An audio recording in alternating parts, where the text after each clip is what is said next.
लिख लो कि श्री राधा कृष्ण का विवाह हुआ है और कहां हुआ है वो भी लिख लो। स्थान बता रहा हूं, ग्रंथ का नाम बता रहा हूं। दो ग्रंथ हैं जिनमें विशेष रूप से श्री राधा और कृष्ण के विवाह की चर्चा मिलती है। एक है ब्रह्म वैवर्त पुराण और दूसरा है गर्ग संहिता।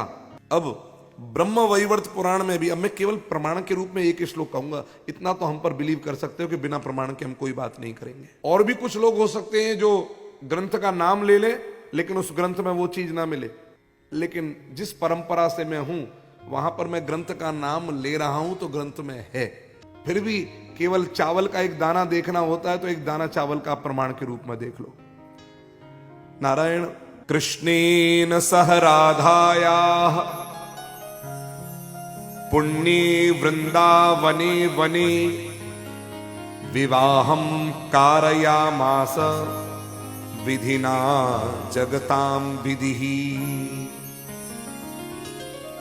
भगवान श्री कृष्ण और राधा का विवाह भांडीरवन नाम करके एक स्थान है वृंदावन के बिल्कुल निकट। उसको भी वृंदावन ही माने क्योंकि वृंदावन भी तीन प्रकार के हैं।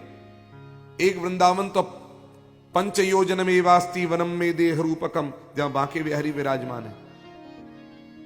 एक गोवर्धन चरण पहाड़ी तक, गोवर्धन तक, और एक है कामा कामवन चरण पहाड़ी तक, वहां तक है। तो इस प्रकार से ये तीन वृंदावन के स्वरूप हैं। तो एक प्रमाण तो मैंने आपको ये दिया। अब राधा और कृष्ण का विवाह तो हुआ है तो फिर ये चर्चा नहीं आई या कुछ नहीं आया। मैं आपको इसका भी रहस्य उजागर कर दूं। पहली बात, राधा और कृष्ण दो नहीं है, एक ही है।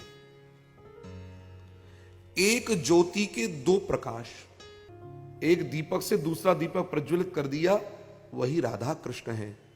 तस्मा ज्योति रवु द्वेधा राधा माधव रूपकम। सारा संसार, उसकी चेतना, उसकी आत्मा कृष्ण है तो कृष्ण की भी आत्मा स्वयं श्री रासेश्वरी राधा रानी है।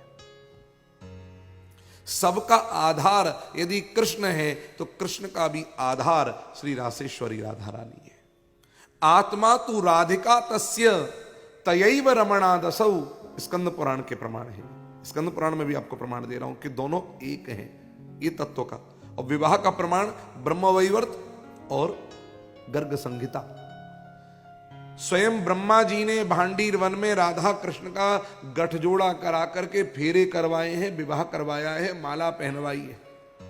फिर ये सब मैसेजेस, ये तो मैसेज बनाने वाले बनाते हैं, भेजने वाले भेजते हैं, वायरल करने वाले लोगों से वायरल करते हैं, वाव वाव करते हुए करते हैं। जब तक कभी भी मैं सब हिंदू, सब सनातन धर्मियों से एक बात कहूंगा, जब तक किसी बात की ऑथेंटिसिटी आपके पास नहीं मिलती है, मैसेजेस फॉरवर्ड मत करिए। क्योंकि गलत चीज के दुष्प्रचार में हम सहायक नहीं होने चाहिए।